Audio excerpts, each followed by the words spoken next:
भारतीय बाजारों के लिए आज फिर से एसजीएक्स निफ्टी से मजबूत शुरुआत के हैं संकेत और दुनिया भर के बाजारों में है मिला जुला कारोबार। 18,100 के आसपास लगातार दूसरे दिन क्लोजिंग।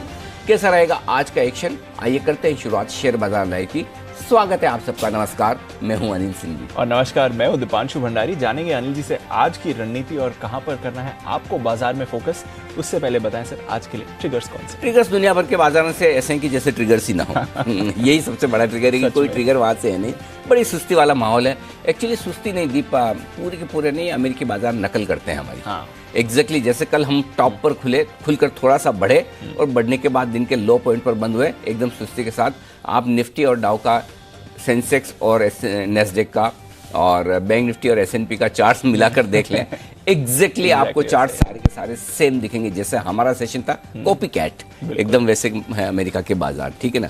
तो ये है आपके लिए अमेरिकी बाजारों से कोई संकेत नहीं, लेकिन एक बड़ा एक्शन कमोडिटी बाजार में होने की तैयारी में, जिसके लिए रास्ता साफ होता दिख रहा है और जी बिजनेस की बड़ी खबर पर मुहर लगती हुई दिख रही है। कल कमोडिटी डेरिवेटिव्स में विदेशी निवेशकों की एंट्री पर यहाँ पर सहमति बनती हुई दिख रही है। और बड़ी बात यह कि ये एंट्री न सिर्फ नॉन एग्री कमोडिटीज़ में हो रही, बल्कि एग्री कमोडिटीज़ में भी विदेशी निवेशकों को अब वायदा कारोबार में ट्रेड करने की अनुमति आगे चलकर मिलेगी।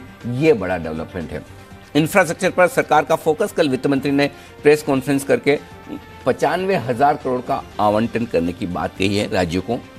ये एक और बड़ी खबर है। और साथ ही आज ही से ना, हाँ, 99 देशों में 99 देशों के जो विदेशी पर्यटक हैं वो भारत में घूम पाएंगे बिना किसी क्वारंटाइन की ये फॉर्मेलिटी के, अगर उन्होंने दोनों डोज लिए हैं और दोनों डोज लेने के बाद 14 दिन पूरे कर चुके हैं। यानी कि अब विदेशी पर्यटकों के आने की सुविधा भारत में बढ़ती हुई दिख रही है। तो टूरिज्म, होटल, एयरलाइंस सही समय पर डिसीजन लिया सर। ट्रैवल सीजन पूरा शुरू हो रहा है, दिसंबर एंड, और इस वक्त एक बड़ा ट्रैवल डेस्टिनेशन हिंदुस्तान खुलता दिख रहा है विदेशी सैलानियों के लिए। बिल्कुल। तो बड़ी खबर वहां पर आती हुई दिख रही है। आईपीओ बाजार में भी एक्शन है सर, आपसे भी राय लेनी है। पर ऐसा ही होना चाहिए सर, जो आप कह रहे हैं ना, ग्लोबल मार्केट्स वो सुस्त रहते हैं तो ही हमारे मार्केट थोड़े एक्टिव एटलीस्ट सुबह तो बनते हुए दिखते हैं, और वैसे ही संकेत आ रहा है।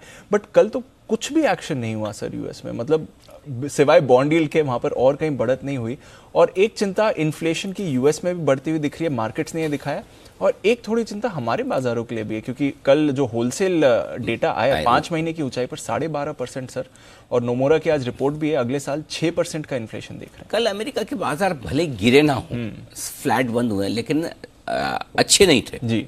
और अच्छे इस लिहाज से नहीं थे, हर वक्त है ना, बाजार को पॉइंट के पैमाने पर नापना ठीक नहीं है जी। कई बार बाजार का रिएक्शन जरूरत से ज्यादा होता है किसी भी चीज को लेकर, अच्छा या खराब, और कई बार बाजार का रिएक्शन नहीं के बराबर होता है, जबकि होना चाहिए अच्छा या खराब।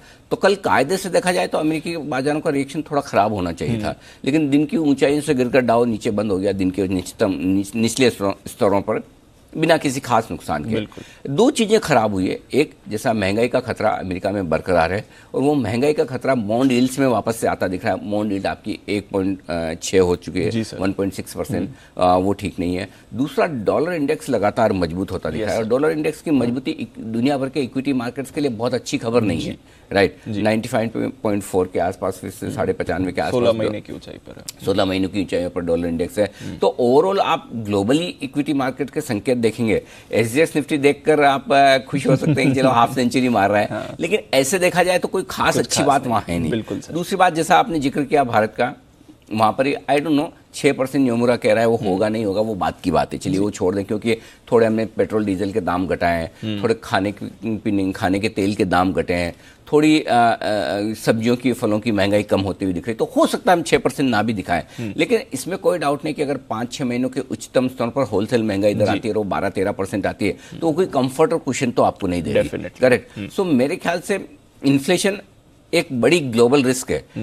मुझे नहीं पता कि दीप इससे होगा या नहीं होगा, लेकिन अगर होगा कोई दुनिया भर के बाजारों में करेक्शन, तो इन्फ्लेशन से होगा। अगर ये काबू में आ गया तो ठीक है। वैसे पिछले 1-1.5 महीने पहले जो चिंता थी उसके मुकाबले में आज चिंताएं काफी कम हो गई, क्योंकि कमोडिटीज में, स्पेशली मेटल्स और बाकी कमोडिटीज में, सॉफ्ट कमोडिटीज में भी देखे तो कॉफी वगैरह छोड़ दो, बाकी तो सब ठंडे हो चुके हैं। तो ऐसा कोई 1-1.5 महीने पहले जो महंगाई की रिस्क थी दुनिया में, वो कम तो हुई है। हमारे यहाँ भी थोड़ी कम हुई है, रहती है या नहीं ये देखने वाली बात है। हम इकोनॉमी के ऐसे कोई बड़े एक्सपर्ट तो है नहीं कि जो एकदम अंदाजा लगा पाए कि इन्फ्लेशन कैसा होगा क्या होगा, लेकिन हाँ कंफर्ट आ रहा है। तो वो कहना चाहिए ना कि एक साइड आप थोड़ा कंफर्टेबल हो सकते हैं कि भाई ठीक है चीज़ें ठीक हो रही है, दूसरी तरफ ये कि नज़र बराबर बनाए रखनी है जी। तो अगर करेक्शन आना है तो महंगाई से आना है, नहीं तो नहीं आना है, क्योंकि फेड की टेपरिंग, ब्याज दरों का बढ़ना, ये सबको पता है। इन्फ्लेशन का बढ़ना या नहीं बढ़ना इसको लेकर दो राय है जी, बिल्कुल। कुछ लोग मानते हैं कि बढ़ेगा, कुछ लोग मानते नहीं बढ़ेगा। तो अब इनमें से कौन सा सही होता है वो देखने वाली बात है। बिल्कुल। तो इन्फ्लेशन पे एक कड़ी नजर रखना जरूरी है। बाजार का एक्शन सर, वैसे तो हमारे बाजार ठीक ठाक ही हैं, कल थोड़ा पॉजिटिविटी थी और डेटा भी अच्छा था, फिर थोड़ा फिसल कर बंद हुए, ये एक्शन समझाएं। और उससे बड़ी बात, एटलीस्ट 2 दिन लगातार, आई डोंट नो कब आखिरी बार पिछले कुछ समय में ऐसा हुआ है, 2 दिन लगातार तो नहीं, 2 दिन लगातार एफआईएस की कैश में खरीदारी, छोटा फिगर है बट एटलीस्ट फिगर तो है। ठीक बात है। तो इसका मतलब दीप क्लियर कट है कि कल एफआईएस ने तो नहीं बेचा जी, 425 करोड़ की कैश में खरीदारी है, ठीक है छोटी है, बिल्कुल मान लिया कि है। 291 करोड़ के इंडेक्स फ्यूचर्स बेचे जो कैश की खरीदारी से छोटे हैं, 77 करोड़ के स्टॉक फ्यूचर्स बेचे जो नहीं के बराबर है। तो नेट नेट आप देखें तो खरीदारी का आंकड़ा है जी। मैं 2081 करोड़ के ऑप्शंस खरीदे, उनको तो मैं गिन ही नहीं रहा, छोड़ दो, ऑप्शन तो अपने हिसाब से जान दीजिए। तो ऐसा एफआईएस ने तो नहीं बेचा, तो फिर 18,200 से आप 18,100 की यात्रा करके आए, 100-125 पॉइंट ऊपर से करेक्ट हुए। वो इसका मतलब ये कि या तो ट्रेडर्स ने ऊपरी स्तरों पर जो लॉन्ग पोजीशन पहले उन्होंने बनाई हुई थी, हो सकता है उन्होंने थोड़ी सी अपनी पोजीशन हल्की की है, लेकिन उससे कहीं ज्यादा शॉर्ट्स काफी बने, कॉल राइटिंग काफी। तो आज बड़ा इंटरेस्टिंग होगा कॉल राइटर्स बैकफुट पर जाते हैं या नहीं। मेरे ख्याल से एसजेक्स निफ्टी की जो मजबूती दिख रही है वो इसी वजह से दिख रही है कि आंकड़ा खराब नहीं आया, क्योंकि कल देखिए ऑनेस्टली 320 पर मुझे तो कॉन्फिडेंस नहीं था कि ये आंकड़ा दिखेगा। मैं तो मेंटली ये प्रिपेयर्ड था कि आज बिकवाली का आंकड़ा देखने को मिलेगा। Yes sir. जिस तरह की स्क्रीन दिख रही थी कि आप शुरुआती आधा पौन घंटा देख लें, उसके बाद धीरे धीरे धीरे धीरे बाजार फिसले था। इसका मतलब ये कि जनरली इस तरह की सेलिंग एफआईएस की तरफ से होती कि बेच रहे हैं धीरे धीरे धीरे धीरे, तो वो नहीं हुआ, वो अपने आप में रिलीफ है और उसकी वजह से एक गैप अप ओपनिंग मिल जाएगी। उसके बाद हम टिकेंगे नहीं टिकेंगे वो अलग बात है। दूसरी बात ये कि कल की हल्की प्रॉफिट बुकिंग में बाजार हल्के भी हो गए जी। तो आज उस लिहाज से, डेटा के लिहाज से आज बाजार ज्यादा बेहतर है और आज की जो सेटअप आज बेहतर है। कल तो खैर था ही, आज सेटअप थोड़ा सा बेहतर है। ग्लोबल मार्केट्स के संकेतों के मुकाबले में मुझे आज लोकल सेटअप ज्यादा बेहतर नजर। ये तो अच्छी बात है। हाँ, ये अच्छी बात है। थोड़ा कन्विक्शन आते हुए दिखा गया, क्योंकि जो बेयर्स है उनका थोड़ा कन्विक्शन थोड़ा सॉलिड होते हुए दिख रहा है, बेटर ग्राउंड पर आते हुए दिख रहे हैं इस समय। ये शब्द अच्छा इस्तेमाल किया आपने, पूछा कि कन्विक्शन। एक्चुअली दीप है ना, कन्विक्शन न तेजी करने वाले में न मंदी करने वाले में, न लोकल फंड्स में न एफआईज में। अब ऐसा है ना कि कई बार क्या होता है, जैसे आप और मैं, अब समझिए मुझे मार्केट एनालिसिस करना है, मुझे कन्विक्शन नहीं आ रहा, फिर भी मुझे करना ही है। रोज का काम है, बताना है, कुछ तो बोलना ही पड़ेगा जी। किसी भी एक तरफ कन्विक्शन ना भी हो जी। और आमतौर पर मुझे कन्विक्शन कब नहीं होता है, जब मार्केट में कंफ्यूजन वाला माहौल या कन्विक्शन नहीं है। सिमिलरली सारे ट्रेडर्स, जो तेजी करने वाला है वो भी कोई बहुत कॉन्फिडेंट नहीं कि बाजार भाग जाएंगे, मंदी करने वाला है वो भी कॉन्फिडेंट नहीं कि बहुत गिर जाएंगे। एफआईज बेच नहीं रहे लेकिन खरीदने का भी कोई मन नहीं है, खरीद रहे हैं तो बिल्कुल थोड़ा थोड़ा बिना कन्विक्शन का। तो ये हाई कन्विक्शन से नो कन्विक्शन वाले जोन में हम इस वक्त है, टाइम पास कर रहे हैं, इसे कह सकते हैं। तो रेंज बाउंड मार्केट में मुझे लगता है 17,900 18,300 ये 400 पॉइंट की रेंज जो रहेगी, इसमें बाजार थोड़ा वक्त बिताने की कोशिश करेगा। और उससे पहले छोटी रेंज 18,000 18,200 की है। देखते हैं, टाइम वाइज करेक्शन भी बाजार के लिए एक अच्छी चीज होती है, हेल्दी चीज होती है। टाइम वाइज करेक्शन में भले आपके पैसे का नुकसान ना हो, लेकिन पेशेंस का नुकसान होता है बहुत ज्यादा। अगर आप में धैर्य नहीं है, आपने ले लिया, आदत ऐसी पड़ी कि बढ़ना ही चाहिए, वहां पेशेंस टेस्ट करता है। तो कई बार आप और कुछ सीखे, टाइम वाइज करेक्शन में मार्केट में पेशेंस कैसे रखना है वो सीखने वाली बात है। बिल्कुल सर, और ये नई चीज हमारे जो नए इन्वेस्टर्स जुड़े हैं पिछले 1-1.5 साल में, वो सीख रहे हैं इस समय, पेशेंस रखना जरूरी है। आइए सर, फिर आज का सेटअप समझाएं। आज नेगेटिव एक भी नहीं है जी, ग्लोबल न्यूट्रल है, एफआईज पॉजिटिव है, सॉरी एफआईज न्यूट्रल है, डीआईज पॉजिटिव है, एफएनओ न्यूट्रल है, सेंटिमेंट पॉजिटिव है और ट्रेंड न्यूट्रल है। तो आपके लिए 2 पॉजिटिव है, 4 न्यूट्रल है। 17,975 18,025 दिन के लिए मजबूत सपोर्ट जोन है, नहीं टूटने वाला आसानी से। फिर भी नीचे की रेंज एक आप नोट करके रखें, 17,875, 17,925 strong bye zone, short covering zone. Range का निचला सिरा 17,900 के आसपास का निकल कर आता है। ऊपर 18,175, 18,200 ये आज की हल्की सी छोटी रेंज है जहां तक बाजार जाने की पहले कोशिश करेगा। उसके बाद देखेंगे अगर वहां से हम आगे बढ़े 18,265, 18,300 ये हाई रेंज हो सकती है जहां थोड़ी बहुत प्रॉफिट बुकिंग आने की संभावना। बैंक निफ्टी 38,350, 38,475 दिन के लिए अच्छा सपोर्ट जोन है, इसके नीचे जाने की संभावना कम है, लेकिन फिर भी बैंक निफ्टी में उतना कंफर्ट, उतना कॉन्फिडेंस, उतनी मजबूती तो है नहीं। ऐसे में 38,000, 38,150 अगला पड़ाव होगा मजबूत सपोर्ट के तौर पर। ऊपर 38,925, 39,125 से रेंज 200 पॉइंट की दे रहा हूं मैं यहाँ पे, 200 पॉइंट की रेंज है जो हाई रेंज है। इसके ऊपर 39,225, 39,375 परफेक्ट शॉर्ट जोन है, तो यहाँ पर आपको जरूर शॉर्ट करना चाहिए, बिकवाली करनी चाहिए। ये रेंज है आपके लिए, बड़े लेवल्स हैं निफ्टी और बैंक निफ्टी के। ठीक है सर, ये तो है बड़े लेवल्स। आज की ट्रेडिंग रेंज 18,025, 18,200 दिन के लिए छोटी रेंज है। 17,975, 18,265 दिन की मीडियम रेंज है। 17,925, 18,300 दिन की बड़ी रेंज। बैंक निफ्टी 38,575, 38,925 दिन की छोटी रेंज है। 38,475, 39,025 मीडियम रेंज है और 38,350 से लेकर 39,125 दिन की बड़ी रेंज है।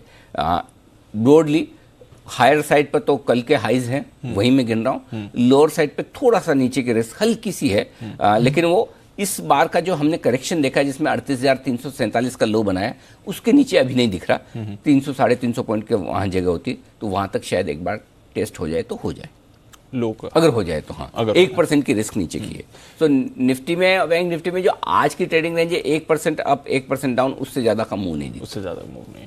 ठीक है सर, कल के एक्शन में क्या बदलाव हुआ सर? एफआईज पोजीशन, पीसीआर कुछ खास नहीं। एफआईज ने 1% अपनी लॉन्ग पोजीशन इंडेक्स में कम की है, 57% से 56%, ठीक है। पुट कॉल रेशियो जरूर एक अच्छा संकेत दे रहा है, तो जो 1.15 पर था घटकर 0.99 पर आया है, 16 बेसिस पॉइंट घटा है, जितना बड़ा था उतना ही एक दिन में वापस फ्राइडे के लेवल पर आ गया।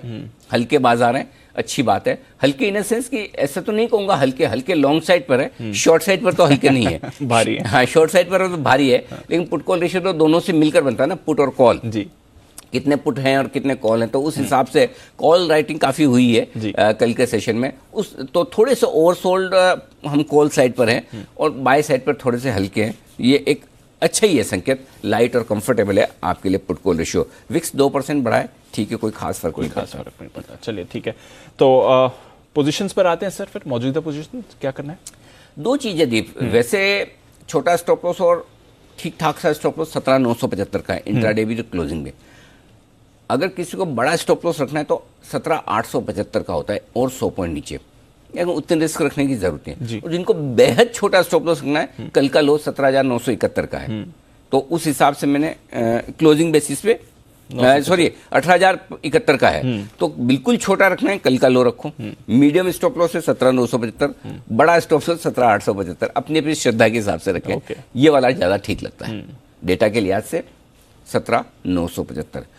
और बैंक निफ्टी पर कल जो दिया था आज भी वही है, 38,500 क्लोजिंग बेसिस पर, और इंट्राडे 38,350। अब फ्रेश मंदी तभी होगी जब आप इन दो लेवल के नीचे निफ्टी को, बैंक निफ्टी को देखें बंद 38,500 के नीचे, इंट्राडे 38,350 के नीचे। जब तक ये नहीं होता है तब तक जितने कमजोर हैं आप उतने ही हैं, उससे ज्यादा नहीं। अब आइए लॉन्ग साइड, 39,050 का स्टॉप लॉस, सॉरी पहले निफ्टी का बता दूं, 18,225 ये आपका स्टॉप लॉस होगा, कल के हाई से थोड़ा सा ऊपर का।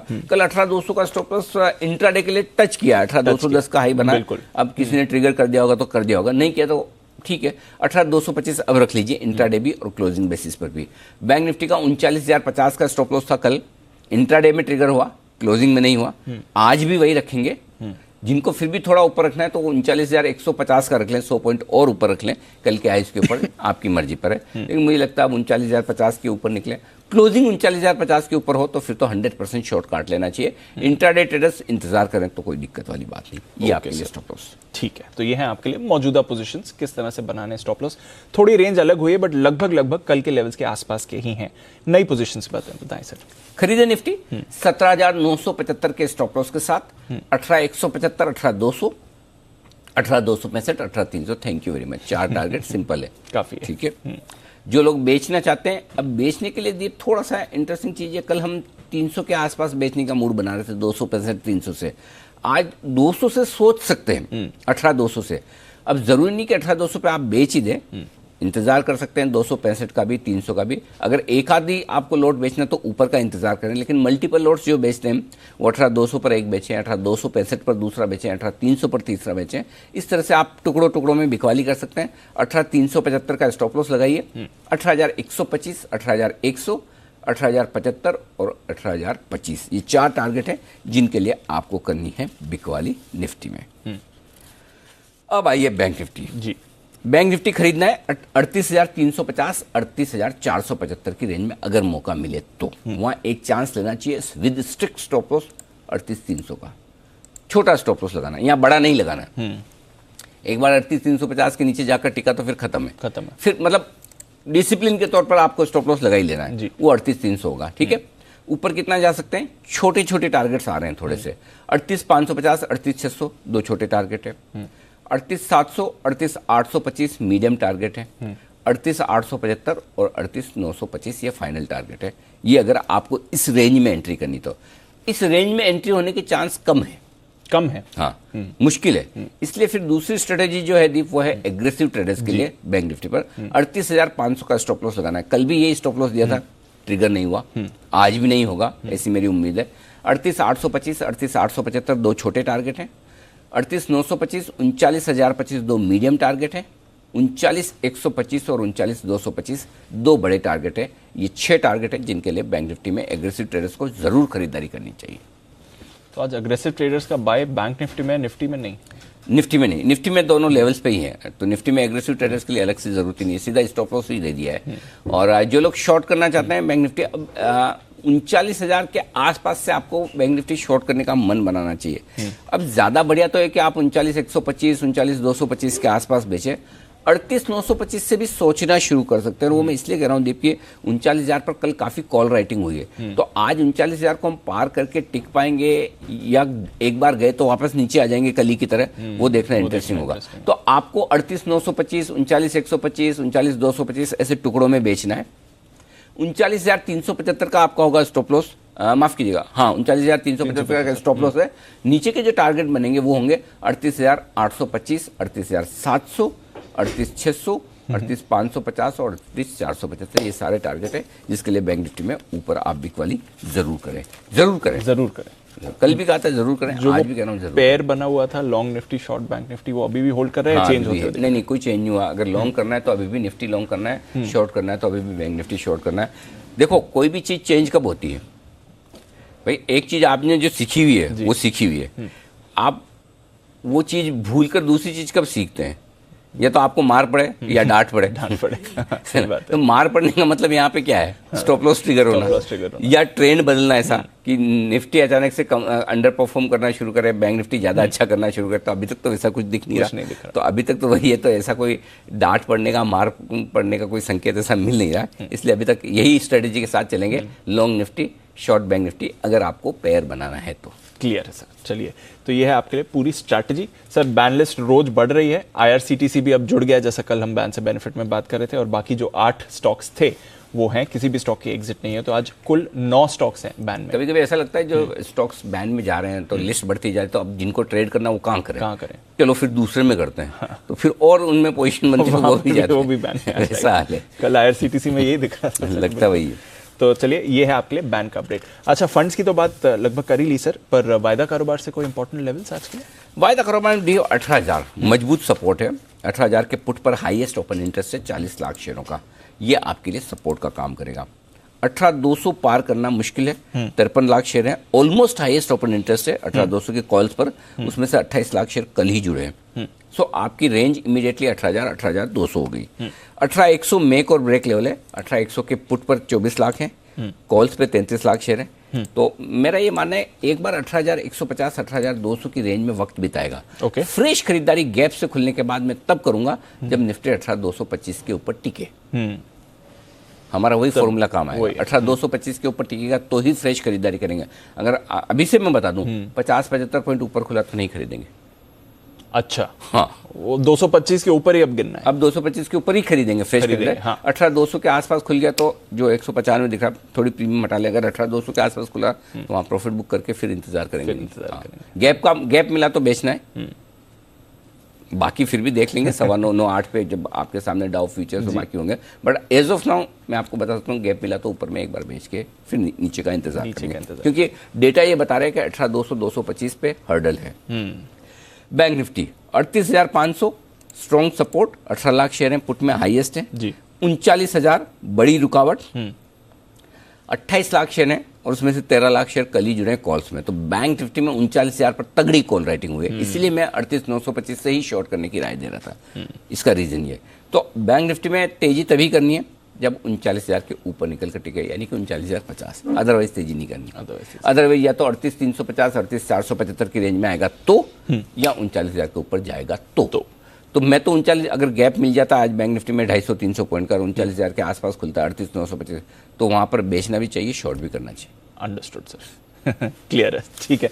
तो चलिए 9:08 का जब रेट सेटल होंगे तो एक फाइनल व्यू भी लेंगे सर से, बट फिलहाल के लिए ये आज की पूरी स्ट्रैटेजी और इंपॉर्टेंट लेवल्स आपके लिए। इंडेक्स में थोड़ी सुस्ती जरूर हुई है, बट स्टॉक स्पेसिफिक एक्शन है भरपूर, और आज फिर से एक बार अनिल जी की तरफ से आपके लिए stock of the day.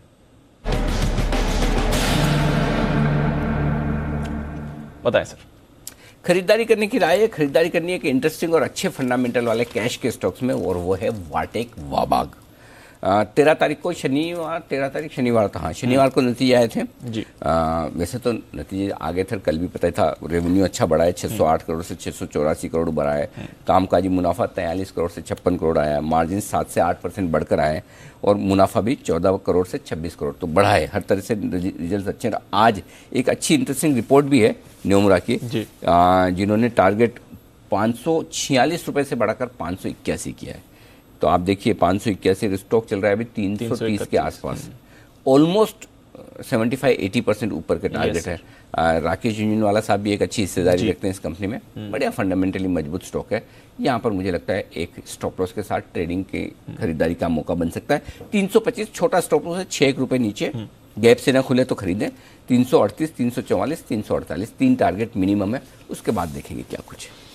Clear है सर। तो ये है आपके लिए वाटेक वाबाग कैश का स्टॉक, अनिल जी की तरफ से स्टॉक ऑफ द डे में खरीदारी करके इस पर आप जा सकते हैं।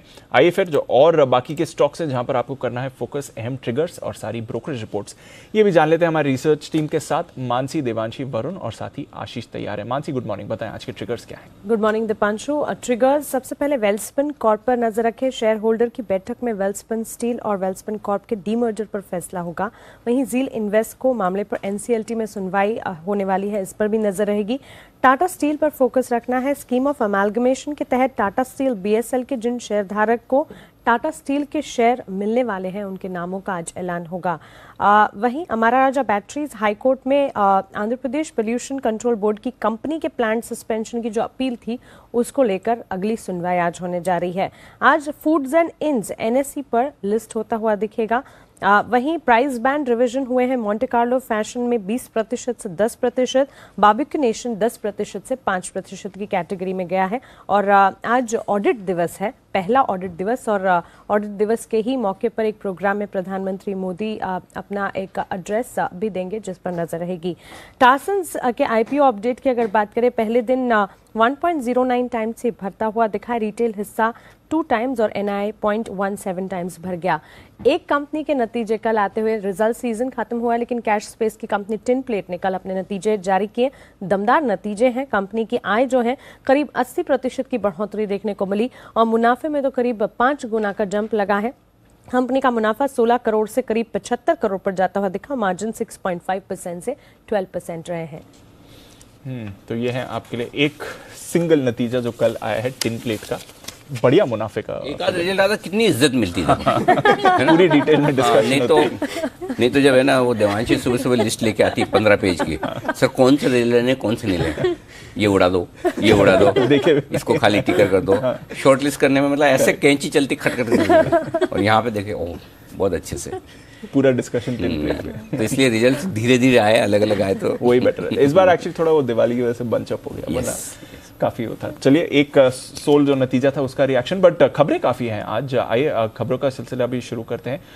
सबसे पहले देवांशी के साथ। देवांशी बताएं। बिल्कुल, अब देखिए एमसीएक्स जिसकी आपने आज बात की कि कमोडिटी पर एफपीआई की एंट्री पर सीडीएससी की जो बैठक है उसमें सहमति मिलती हुई दिखी। एग्री और नॉन एग्री दोनों पर एफपीआई की एंट्री पर सहमति मिल चुकी है। तो आप देखिए इस पर आज एमसीएक्स भी रिएक्ट करता हुआ दिख सकता है। मैक्रोटेक डेवलपर कल शाम को क्यूआईपी खुला है कंपनी का, और क्यूआईपी के जरिए 4000 करोड़ रुपए जुटाने की योजना कंपनी की तरफ से। क्यूआईपी में करीब 3.4 करोड़ शेयर्स बेच सकती है कंपनी, और जो फ्लो प्राइस तय किया है वो 1184 रुपीज प्रति शेयर पर तय किया है, जो कि करीब 7.5 से 8% के डिस्काउंट पर है कल के क्लोजिंग से। और साथ ही 7.5% के इक्विटी वैल्यूएशन कंपनी करती हुई दिखेगी। 18 नवंबर को फाइनल प्राइस पर बोर्ड की बैठक होगी। एस्कॉर्ट्स पर नजर रखें, 21 नवंबर को एस्कॉर्ट्स अपने एग्री मशीनरी ट्रैक्टर्स की कीमतें बढ़ाएगी। जो लागत खर्च है उसमें लगातार बढ़ोतरी हुई है। इसी के चलते जितनी भी कंपनीज हैं वो अपने प्राइजेस जो हैं फाइनल आउटपुट के वो बढ़ाती हुई दिख रही हैं। और साथ ही 18 नवंबर को पूंजी जुटाने पर भी बोर्ड की बैठक होती हुई दिखेगी। तो इस पर आपको आज एस्कॉर्ट्स रिएक्ट करता हुआ दिखेगा।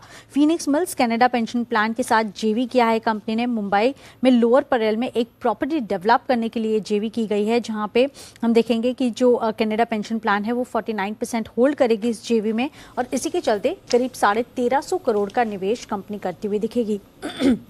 माफ कीजिए, M&M, टीवीएस मोटर, ये दोनों स्टॉक्स पर आपको आज नजर रखनी है, जहां पे एक state owned company convergence energy services, उन्होंने एक ईवी के लिए टेंडर निकाला है। करीब 1 लाख ईवीज के लिए उन्होंने टेंडर जारी किया है। और इसी में ये बात चल रही है कि Mahindra electric mobility, TVS Motors, kinetic green energy ने यहाँ पे सबसे कम बोली लगाई है। और टोटल ये जो टेंडर है उसकी कीमत 3000 करोड़ की है। जिंदल स्टील, जहां पे कंपनी ने अपना अपडेट दिया है, उनका इस महीने जो उत्पादन है वो 7% तक बढ़ा है, लेकिन अगर आप सेल्स देखेंगे तो वाई बेसिस पर 1% तक कम होता हुआ दिखा है। इस पर ये स्टॉक पे रिएक्ट करेगा। तो ये है आपके लिए कुछ खबरें। कुछ और खबरें जानते हैं वरुण के साथ भी। वरुण बताएं। ओके दीप, तो सबसे पहले तो लगातार सर्किट वाला स्टॉक 3i इन्फोटेक, यहाँ पे नजर रखिएगा, क्योंकि ये कंपनी जो है नए बिजनेस सेगमेंट में इस कंपनी ने एंट्री ली है। Cloud first digital business services और डिजिटल ट्रांसफॉर्मेशन कंसल्टिंग के कामकाज जो है इस कंपनी ने शुरू कर दिया है। श्रेयस शिपिंग, यहाँ पे कंपनी ने बल्क करियर वेसल जो है उसको $1.5 करोड़ में खरीद लिया है। सागर सीमेंट, 18 नवंबर को बोर्ड की बैठक है, जहाँ पे एक्सपांशन और अधिग्रहण के लिए पूंजी जुटाने पे फैसला होगा। सीमेंट कंपनीज पे नजर रखिएगा, क्योंकि एनालिस्ट एक्सपेक्ट कर रहे हैं कि सीमेंट कंपनीज जो है वो और प्राइस हाइक ले सकती है। वैसे तो माना जा रहा है कि अक्टूबर के महीने में अच्छी खासी प्राइस हाइक जो है करीब 7 से 8% के आसपास की month on month price hike जो है ये कंपनियां ले चुकी है, और आने वाले दिनों में और प्राइस हाइक ले सकती है। इस तरह की खबरें निकल के आ रही है। SPML इंफ्रा 18 नवंबर को राइट इशू पे बोर्ड बैठक करने वाली है। PB fintech, capital research and management company new world fund ने इस कंपनी में कल करीब 34,20,000 शेयर्स खरीदे हैं। 1192.96 के भाव पे ये सौदा हुआ है। और आखिरी में सिरका पेंट्स, यहाँ पे PGIM इंडिया म्यूचुअल फंड ने करीब 1.64 लाख शेयर्स खरीद लिए हैं। 436 के भाव पे ये सौदा हुआ है। तो कुछ फंड एक्शन, प्रमोटर एक्शन और साथ ही आपके लिए खबरें आती हुई। पर ब्रोकरेजेस आज क्या कह रही हैं इस पर भी डालते हैं एक बार नजर आशीष के साथ FIR में।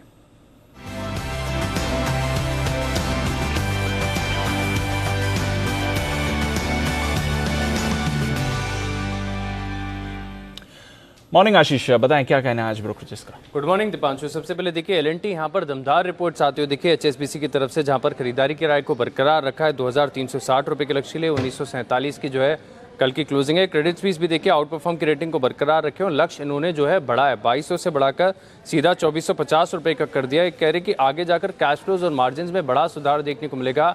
इंफ्रास्ट्रक्चर सेक्टर में जो पिकअप आया इसका भी एक बड़ा बेनिफिशियरी है, तो L&T पर जो है ब्रोकरेज हाउस बुलिश नजर आ रहे हैं। इसके अलावा अल्ट्राटेक सीमेंट, यहाँ पर क्रेडिट स्विस की तरफ से रिपोर्ट आई है, आउट परफॉर्म की रेटिंग को बरकरार रखा है और लक्ष्य बढ़ा है इन्होंने 8600 से बढ़ाकर 9250 रुपये कर दिया है। करीब 8051 रुपये की कल की क्लोजिंग है। मान रहे कि हाउसिंग कंस्ट्रक्शन एक्टिविटी में जो पिकअप देखने को मिला है इसके चलते सीमेंट की मांग है, यहाँ पर बढ़िया सुधार देखने को मिलेगा। मैक्वारी ने आउट परफॉर्म की रेटिंग को बरकरार रखा और लक्ष्य इन्होंने भी बढ़ा है, 8542 से बढ़ाकर 9147 रुपये कर दिया है। अशोक लेलैंड, यहाँ पर अच्छी रिपोर्ट्स आती हुई देखिए, नतीजों के बाद नोमेरा की तरफ से रिपोर्ट आई है, खरीदारी की राय को बरकरार रखा है और लक्ष्य जो है 157 से सीधा बढ़ाकर 175 रुपये कर दिया है। 152 की कल की क्लोजिंग है। मान रहे इकोनॉमिक रिवाइवल से जो CV साइकिल है यहाँ पर एक बढ़िया पिकअप देखने को मिल सकता है। जेफरीज भी खरीदारी की राय दे रहे और लक्ष्य इन्होंने भी बढ़ाया और सिमिलर लक्ष्य दिया, 150 से सीधा बढ़ाकर 175 कर दिया है। वहीं न्यूट्रल की राय दे रहे मैक्वारी, लेकिन भरोसा जो है इस स्टॉक के ऊपर इनका भी बढ़ता हुआ नजर आया है। 132 से लक्ष्य बढ़ाकर 162 रुपये कर दिया है। ग्लेनमार्क फार्मा यहाँ पर भी नजर रखेंगे क्योंकि मॉर्गन स्टैनली की तरफ से रिपोर्ट आई है। अंडरवेट की रेटिंग को बरकरार रखा है, 554 रुपये के लक्ष्य लिए। HSBC होल्ड की राय दे रहे हैं, लक्ष्य इन्होंने बढ़ाया 600 रुपये से बढ़ाकर 615 रुपये कर दिया है। 536 जो है कल की क्लोजिंग है। गोल्डमैन सैक्स देखिए न्यूट्रल की राय दे रहे हैं और भरोसा जो है हल्का सा इनका भी बढ़ता हुआ नजर आया है, 540 से लक्ष्य बढ़ाकर 560 कर दिया है। SBI लाइफ यहाँ पर देखिए CLSA की तरफ से रिपोर्ट आई है जहाँ पर खरीदारी किराए को बरकरार रखा है, 1800 रुपये का ऊंचा लक्ष्य दिया, 1158 कल की क्लोजिंग है। और ये मान रहे कि आगे जाकर VNB मार्जिन्स और APE ग्रोथ काफी बढ़िया देखने को मिली, जिसके चलते स्टॉक पर भरोसा इनका बढ़ा है। और अंत में दमदार रिपोर्ट आई है वाटेक वाबाग पर, यहाँ पर नोमेरा की तरफ से रिपोर्ट आई है जहाँ पर खरीदारी किराए को बरकरार रखा है, 546 से लक्ष्य को बढ़ाकर 581 रुपये कर दिया है। 331 की जो है कल की क्लोजिंग है। मान रहे ऑर्डर बुक मजबूत है, एग्जीक्यूशन बढ़िया है और 3000 से लेकर 3300 तक की जो है आय आगे जाकर देखने को मिल सकती है।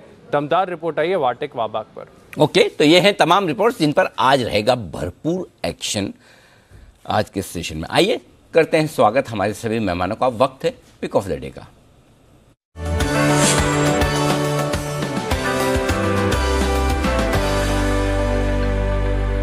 सुबह की पहली किरण के साथ उठ जाने वाले हमारे किरण जी हैं तैयार और fit and fine. Good morning Kiran ji, करिए शुरुआत। Anil ji very good morning, deep morning और थैंक यू आपके कॉम्प्लीमेंट्स के लिए। अनिल जी बाय करना है कैनफिन होम्स जिसने बहुत अच्छे रेंज से कल ब्रेकआउट दिया है आखिरी के 1 घंटे के ट्रेडिंग सेशन में। आपको करंट लेवल से 660 तक बाय करने की सलाह है, 650 का स्टॉप लॉस रहेगा और 1 से 2 दिन का नजरिया रखना चाहिए। 700 से लेके 720 के टारगेट्स आपको देखने को मिल जाने चाहिए। ओके, 700-720 तक कैनफिन होम्स जाने की तैयारी में है, ये है आपके लिए राय इस वक्त। आइए राकेश जी भी हमारे साथ है। राकेश जी गुड मॉर्निंग, बताएं सर आपका joint pick of the day या अलग अलग है आज? Good morning Anil ji, good morning Deepanshu. Anil ji अलग अलग ही है। देखिए आप आजकल शाम को बैठ के चाय कॉफी पीते हैं अनिल जी, स्टॉक कुछ भी स्टॉक डिस्कस नहीं हुए, तो अलग अलग पिक ऑफ द डे है। और मेरा pick of the day Cipla है। सिप्ला पे कल भी हमने रिकमेंडेशन दी थी खरीदारी की। 925 925 का स्टॉप लॉस है, 961 961 के टारगेट के लिए सिप्ला है pick of the day. Okay, वो एक ज़माने में है ना, वो जॉर्ज बुश और मिखाइल गोर्बाचोव की तरफ बीच में है ना शिखर वार्ता होती थी अमेरिका में और रूस के बीच में, तो वो विफल हो जाती थी, बार बार होती थी बातचीत और होता कुछ भी नहीं, कुछ नहीं होता था। वैसे ये भी कुणाल जी राकेश जी कल मीटिंग तो हुई लेकिन एक ही पिक ऑफ द डे पे आम राय बन नहीं पाई, तो इसलिए कुणाल जी भी अलग देंगे और राकेश जी ने तो अपनी दे ही दी है। 938 रुपये वाला सिप्ला जहाँ खरीदारी करने की राय 925 के। बात बनी नहीं या बात हुई नहीं, बंसल जी सही सही बताना। नहीं अनिल जी देखिए आजकल क्या है कि जैसे कोविड के बाद पहले तो अनिल जी इतना मिलना नहीं होता था, बाद में ना मार्केट की बात होती थी। आजकल अनिल जी मैं कुणाल जी की कंपनी एंजॉय करता हूं, तो मार्केट को छोड़ के अनिल जी दूसरी बातें करते हैं, बाजार को डिस्कस नहीं करते हैं। और अब हमारा मिलना भी अनिल जी काफी वेरी ऑफन होने लगा है, इसीलिए तो हमने एक मिडवे में एक कैफे ढूंढ लिया है। उनको भी 20 मिनट लगते हैं, मुझे भी 15-20 मिनट लगते हैं, तो रेगुलरली अनिल जी मिलते हैं। देखा, जब से शाम को मार्केट छोड़ के बाकी चीजों पर बातचीत करना शुरू किया तो मिलना बढ़ गया है। ओके, तो बाजार के बाहर की भी जिंदगी है, उसका लुत्फ उठाएं। फिलहाल आपके लिए सिप्ला खरीदारी में आए, C4 Can Fin home, C4 Cipla, क्या बात है। अविनाश जी बताएं सर आपका पसंदीदा शेयर आज के लिए। Good morning Anil ji, good morning Deepanshu. Anil जी जो शेयर मुझे पसंद है वो सीमेंट सेक्टर में से है। हमको रैमको सीमेंट्स काफी पसंद है। कंपनी ने दूसरे तिमाही के नतीजे काफी अच्छे दिखाए और हमको लग रहा है कि जिस प्रकार की अभी ट्रेंड सीमेंट के प्राइसेस में दिख रही है, डेफिनेटली इसका इम्पैक्ट पॉजिटिवली रैमको सीमेंट्स के सेकंड हाफ के परफॉर्मेंस पे आएगा। इनफैक्ट कंपनी एक बड़ा एक्सपेंशन कर रही है, जो 16 मिलियन टन है वो करीबन FY22 के एंड में ये 20 मिलियन टन होगी, तो वॉल्यूम ग्रोथ का भी फायदा कंपनी को मिलेगा। तो हमको लग रहा है कि अगर 6 to 12 मंथ्स का नजरिया है तो करीबन 1200 रुपए का टारगेट प्राइस हमको लग रहा है कंफर्टेबली पॉसिबल है। ये इन्वेस्टमेंट पिक है, तो may be in the short term थोड़ा सा रेंज बाउंड रहेगा। और दूसरी पिक जो हमने पहले भी आपके चैनल पे शेयर की थी, यूनाइटेड फॉस्फोरस, हमको लग रहा है कि स्टॉक बहुत ही स्ट्रॉन्ग मोमेंटम में, शॉर्ट टर्म और मीडियम टर्म दोनों प्रोस्पेक्ट्स अच्छे। और हमको लग रहा है कि यहाँ पे भी करीबन 875-900 का टारगेट प्राइस के लिए इसको एक्यूमुलेट करना चाहिए। तो ये दोनों पिक्स मेरे। ओके, सी फॉर सीमेंट, भले सी फॉर कैनफिन और सिप्ला के बाद स्टॉक सी से ना हो, लेकिन पीछे सी तो है ही है, सीमेंट और सीमेंट सेक्टर भी है। तो आज अविनाश जी को पसंद है रैमको सीमेंट, साथ ही यूपीएल भी। यहाँ पर 875-900 के टारगेट के लिए करनी है खरीदारी। आइए, हमारे साथ एक और खास मेहमान कार्यक्रम में शामिल हो रहे हैं, वो है हिमांशु गुप्ता जी। अब आप कहेंगे उसमें खास क्या बात है? हिमांशु जी को तो आप कई बार पहले भी हमारे साथ शो करते हुए देख चुके हैं, लेकिन हिमांशु जी आज से हमारे साथ पूरी तरह से जी बिजनेस के एक्सक्लूसिव पैनल में शामिल हो रहे हैं। तो हिमांशु जी, आपका बहुत बहुत स्वागत है, धन्यवाद हमारे एक्सक्लूसिव पैनल का हिस्सा बनने के लिए। और अब हिमांशु जी से आपकी मुलाकात ज़्यादा बार होगी, लगातार होगी, और सिर्फ जी बिजनेस पर होगी। तो आप जो भी लोग हिमांशु जी के फ़ैन हैं, उनकी तगड़ी कॉल्स के फ़ैन हैं, उन्हें मुलाकात करने के लिए जी बिजनेस का प्लेटफॉर्म अब हम आपके लिए दे रहे हैं, ताकि हिमांशु जी की जो एकदम खासियत है, स्पेशली कैश मार्केट के मिड कैप स्टॉक्स की जो पकड़ है, वो हमारे दर्शकों के बहुत काम आएगी। हिमांशु जी धन्यवाद। बताएं सर, आपका पिक ऑफ द डे। धन्यवाद Anil ji, good morning to you, दीप और इंटायर पैनल को।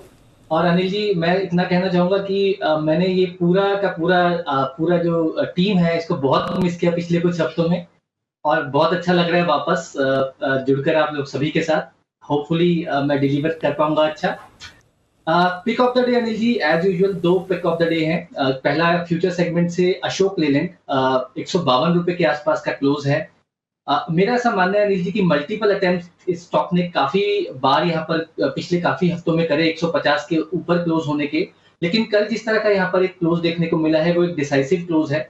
और मेरा मानना है कि ये स्टॉक एक नया हाई बनाने का पोटेंशियल रखता है, और आज के सेशन में ही वो आज नया हाई बनते हुए यहाँ पर देखने को मिल सकता है। तो 148 के स्टॉप लॉस के साथ अशोक लेलैंड खरीदारी करके चलने की सलाह है। 160 रुपए तक के टारगेट्स यहाँ पर आते हुए नजर आ सकते हैं। दूसरा कैश सेगमेंट से स्टॉक है अनिल जी, और वो स्टॉक है फिनोलेक्स केबल्स।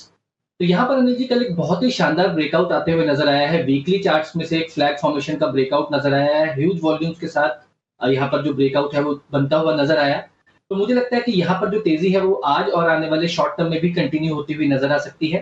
तो यहाँ पर खरीदारी करके चलने की सलाह है। 550 रुपए के आसपास का क्लोज है। मेरा मानना है कि 590 और 600 रुपए तक के टारगेट्स यहाँ पर आपको आज या कल तक आते हुए नजर आ सकते हैं। 530 रुपए के एक नीचे का स्टॉप लॉस लगाकर आपको फिनोलेक्स केबल्स में खरीदारी करके चलने की सलाह है। ओके, तो 2 स्टॉक हैं जहां पर खरीदारी करने की राय, अशोक लेलैंड और फिनोलेक्स केबल। ये है हिमांशु जी की पसंद के शेयर। सुमित जी भी तैयार है हमारे साथ। सुमित जी गुड मॉर्निंग, बताएं sir pick of the day. Good morning Anil ji, good morning Anil ji. Pick of the day के तौर पे यहाँ से जो स्टॉक सिलेक्ट करना चाहिए वो है मैरिको। एफएमसीजी स्टॉक्स के अंदर मोमेंटम बना है, लास्ट 1-2 दिनों से थोड़ा ऊपर का मूव देखने को मिल रहा है। और मैरिको ने एक करेक्शन के बाद कल एक पहला दिन था जब स्टॉक ने ग्रीन कैंडल फॉर्म की और एक तेजी का मूव दिखाया। तो ये मूव अब यहाँ से एक्सटेंड होना चाहिए। स्टॉक के अंदर नीचे में जो सपोर्ट है 544-545 के आसपास का है, खरीदारी करें। ऊपर के अंदर 565 रुपए से लेके 575 रुपए तक का मूव जल्दी शॉर्ट टर्म में मैरिको के अंदर देखने को मिल सकता है। तो खरीदारी करके चलने का सलाह रहेगा मैरिको के अंदर। ये हैं ढेर सारे स्टॉक्स जहां पर एक्शन आपको पिक ऑफ द डे के तौर पर हमारे एक्सपर्ट्स की तरफ से। आइए बढ़ते आगे कुछ और स्टॉक्स जो आज एक्शन में रहेंगे।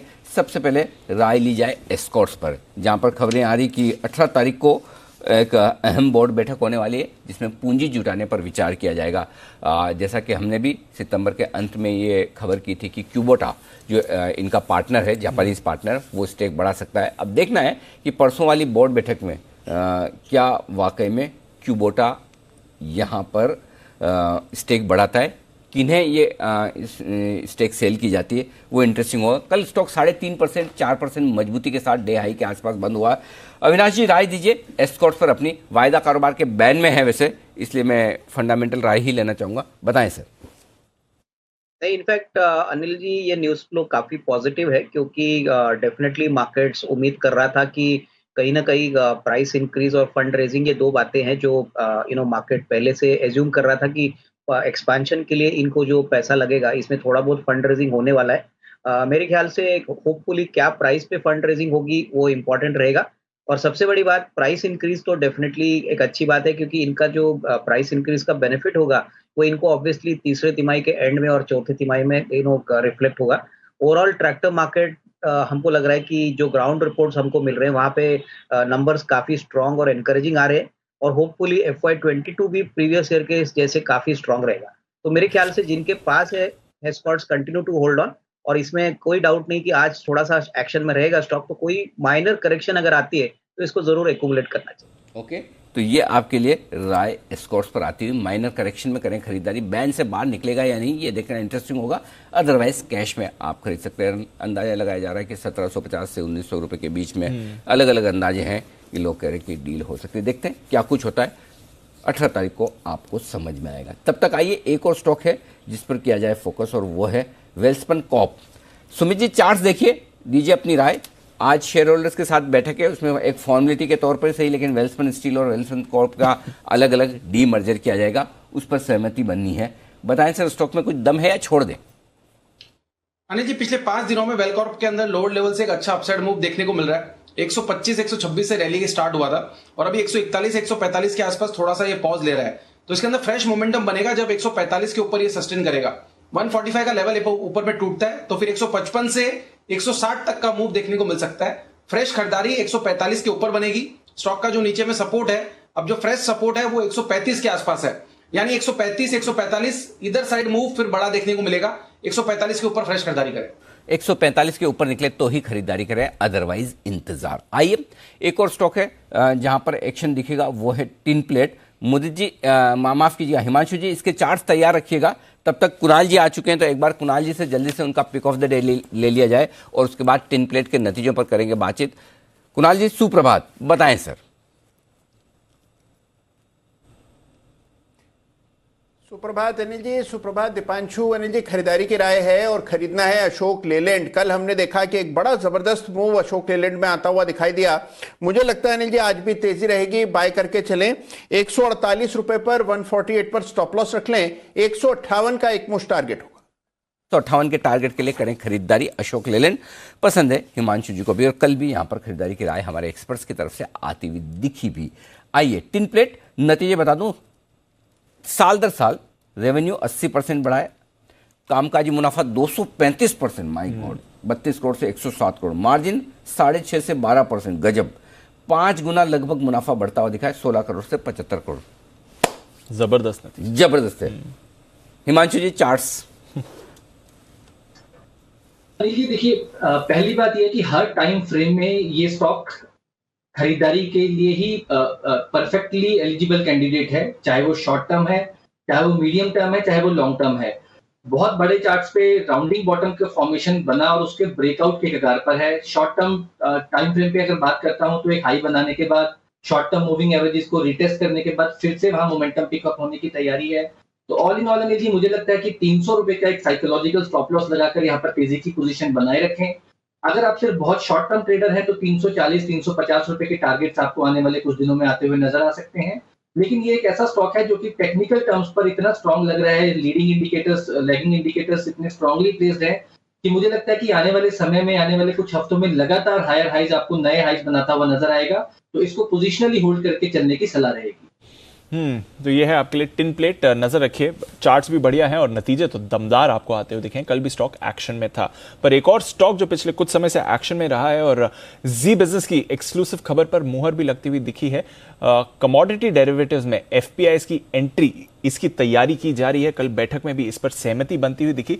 और अनिल जी, ये पिछले हफ्ते हमने बताई भी थी बात, बड़ी खबर आती हुई दिख रही है कमोडिटी मार्केट्स के लिए, और उसमें तो एकमात्र लिस्टेड प्लेयर है सर, एमसीएक्स। दीप, बड़ी खबर है। इसमें बड़ी खबर एक और इंटरेस्टिंग चीज है, वो मैं बताना चाहता हूँ, क्योंकि हमने स्टोरी भी की थी कि ये सेबी की कल जो सीडीएसई की जो मीटिंग है उसमें ये डिस्कशन होने वाला है कि किया जाए नहीं किया जाए। लेकिन लग जो रहा था वो ये था कि एग्री कमोडिटीज में नहीं होगा जी, लेकिन कल की मीटिंग में दोनों में एग्री और नॉन एग्री कमोडिटीज दोनों में, ये बड़ी बात है, ये बड़ी बात है। तो एमसीएक्स, एनसीडीएक्स, एनएसई, बीएसई, सारे एक्सचेंजेस के लिए अच्छी खबर है जी। और स्पेशली एमसीएक्स के लिए तो है ही है, इसमें कोई डाउट ही नहीं। और एनसीडीएक्स जहां पर एग्री कमोडिटीज ज्यादा होती है उनके लिए भी अच्छी खबर। तो लिस्टेड स्पेस में एमसीएक्स के लिए यह वाकई में बड़ी खबर है। अब जनरली क्या होता है, सीडीएसई में जब बैठक में सहमति बनती तो फिर एक ड्राफ्ट पेपर बनता है, फिर उस पर लोगों के विचार मांगे जाते हैं और एक फाइनल गाइडलाइंस बनकर आती है। वो आमतौर पर एक फॉर्मेलिटी वाली बात होती है। यहाँ अगर सहमति बन गई कि करना चाहिए तो हो जाएगा, तो फिर अब वो ऑपरेशनल चीजें ही हैं जो आगे बढ़ेंगी। तो इसका फायदा ये होगा कि विदेशी निवेशक जैसे इक्विटी मार्केट में भी ट्रेड करते हैं वायदा कारोबार में, वैसा ही ट्रेड उनका कमोडिटी मार्केट में भी होना शुरू होगा। तो आप सोचिए और कुछ होना हो, एक्सचेंजेस के लिए तो वॉल्यूम्स बढ़ेंगे, बिल्कुल बहुत बढ़िया होंगे, है ना। सो एक्सचेंजेस के लिए ये बड़ी फायदे की बात है, इसमें कोई डाउट नहीं। सो ये एक बड़ा एक्शन हो सकता है। एमसीएक्स इसके चार्ट्स देखे जाए जरा, सुमित जी चार्ट्स देखिए, दीजिए अपनी राय, कैसे दिख रहे हैं? अनिल जी, एमसीएक्स के अंदर आने वाले दिनों में एक अच्छी तेजी बनेगी। वैसे भी स्टॉक तेजी के ट्रेंड के अंदर में है। मेरे को लग रहा है कि इसके अंदर पोजीशंस होल्ड करें। कुछ महीनों के अंदर स्टॉक में यहाँ से 15 से 20% का मूव ऊपर की तरफ देखने को मिलना चाहिए। अब इमीडिएट स्टॉक का जो रेजिस्टेंस है वो साइकोलॉजिकल लेवल 2000 मान के चले आप। जैसे ये 2000 के ऊपर सस्टेन करना स्टार्ट होगा तो उसके बाद स्टॉक में मोमेंटम और बढ़ेगा और फिर 2150 से लेकर 2300 रुपए तक के लेवल आने वाले दिनों में एमसीएक्स में देखने को मिल सकते हैं। मेरे को उसके ऊपर का भी तेजी लगता है पोजिशनली, बट फिलहाल एक बार शॉर्ट टू मीडियम टर्म का बात करेंगे तो 2150 और 2300 के लेवल जल्दी देखने को मिलने चाहिए। ओके, 2150 2300, और कल मेरे ख्याल से हाँ जय कह रहे थे 2130 का एक बार लेवल पार किया और वो करेगा भी लाइफ हाई, और उसके बाद बड़ी तेजी बनेगी। तो एमसीएक्स आपके पोर्टफोलियो में होना चाहिए। अविनाश जी सहमत है आप?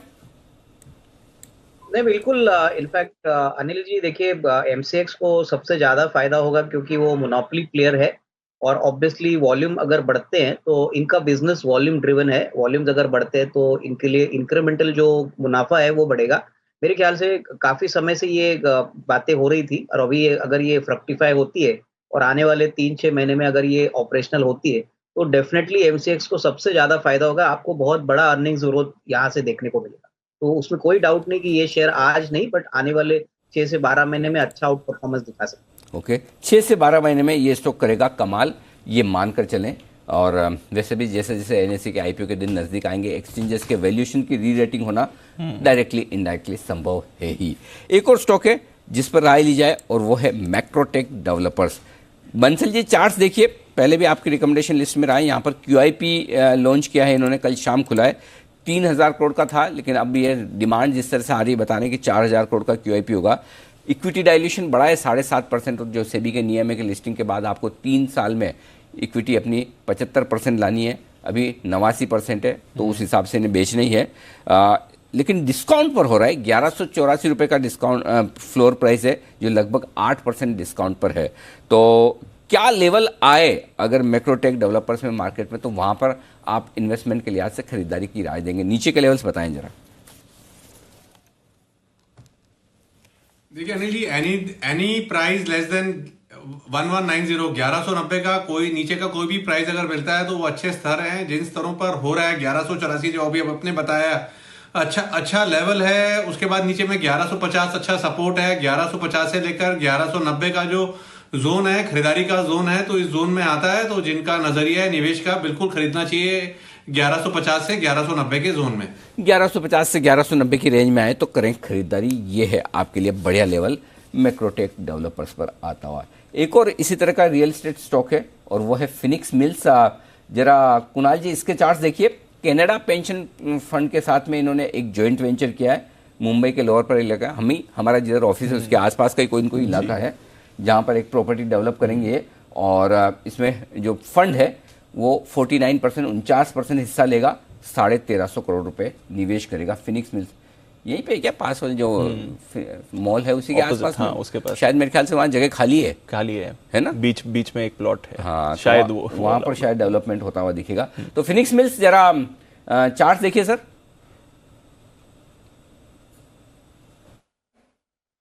अनिल जी चार्ट बहुत जबरदस्त है। फिनिक्स मिल्स का एक ब्रेकआउट हुआ था 1000 रुपए के ऊपर और उसके बाद हमने वन वे रैली देखी और मुझे लगता है अनिल जी अभी भी बहुत ताकत है इस चार्ट में, क्योंकि इस ब्रेकआउट से पहले एक बहुत बड़ा कंसोलिडेशन हमने फिनिक्स मिल्स में देखा है। तो मैं स्टॉक पर बहुत बुलिश हूं और मुझे लगता है अनिल जी अगर मान लीजिए डिप्स में मिल जाए तो इसको डेफिनेटली बाय करके चलना चाहिए। 1350-1400 के भाव इवेंचुअली देखने को मिलेंगे। गिरावट में मेरी खरीदारी कराए। ओके, 1350-1400 रुपए तक के टारगेट के लिए करें खरीदारी। फिनिक्स मिल्स में बढ़िया खबर आती हुई दिख रही है इस कंपनी के लिए आज। आइए इलेक्ट्रिक व्हीकल्स पर अविनाश जी से राय ली जाए। अविनाश जी खबर अच्छी आ रही है कि 1 लाख इलेक्ट्रिक व्हीकल्स, कौन से 2 व्हीलर या 4 व्हीलर नहीं, 3 व्हीलर बीच वाले 3 व्हीलर्स के लिए एक टेंडर जारी किया जा रहा है, जिसमें महिंद्रा का जो इलेक्ट्रिक व्हीकल बनाने वाली कंपनी है Mahindra electric mobility, TVS Motors भी 3 व्हीलर बना रहा है, काइनेटिक भी बना रहा है, ये सारे लोग मिलकर बोलियां लगाएंगे और 3000 करोड़ से ज़्यादा की इसकी टेंडर की वैल्यू है। तो देखते हैं कैसे क्या है। तो मार्केट प्राइस 20% पर कम पर बोलियां लगी है, तो इन सब लोगों ने मिलकर बोलियां लगाई है। बताएं क्या कोई कंपनी है जो आपके रडार पर है, स्पेशली टीवीएस मोटर्स? नहीं, मुझे लग रहा है कि अनिल जी देखिए, टेंडर तो बड़ा है, लेकिन जिस प्रकार की कॉम्पिटिटिव प्राइसिंग कंपनीज ने अनाउंस की है, हमको लग रहा है कि देखिए अभी तो फिलहाल मार्केट बहुत छोटा है, आगे ग्रोथ डेफिनेटली आगे बढ़ेगा। इस ऑर्डर को लेके अगर मान लीजिए टीवीएस मोटर और महिंद्रा, ये जो दो दावेदार है, हमको लग रहा है ये शायद ज्यादा यहाँ पे ऑर्डर बैक करेंगे, तो डेफिनेटली शॉर्ट टर्म में डेफिनेटली इनको एक अच्छी विजिबिलिटी इलेक्ट्रिक व्हीकल्स में मिलेगी। बट मेरे हिसाब से इलेक्ट्रिक व्हीकल्स में महिंद्रा एंड महिंद्रा का जो पोजीशन है वो सारे कंपनी से काफी बेहतर है। इन्होंने रेवा जो पैसेंजर कार है उसका भी ये प्रोडक्शन करते हैं। ये कंपनी पहले एक बैंगलोर बेस्ड कंपनी चलाती थी, उसको इन्होंने टेक ओवर किया। तो मुझे लग रहा है कि एमएनएम सबसे वेल पोजीशनड है, उसके बाद टीवीएस मोटर्स है, और ये order definitely short to medium term में सारे स्टॉक्स में एक अच्छा तेजी का माहौल करेगी। बट अदरवाइज आने वाले सालों में इलेक्ट्रिक व्हीकल्स में एमएनएम पे ज्यादा फोकस करिए, क्योंकि आने वाले 12 से 15 महीने में इन्होंने कहा है कि बहुत बड़ा मॉडल रैंप अप ये प्लान कर रहे हैं और मार्केट्स में उतारे। तो मेरे ख्याल से महिंद्रा पे ज्यादा फोकस करिए और उसके बाद टीवीएस मोटर्स।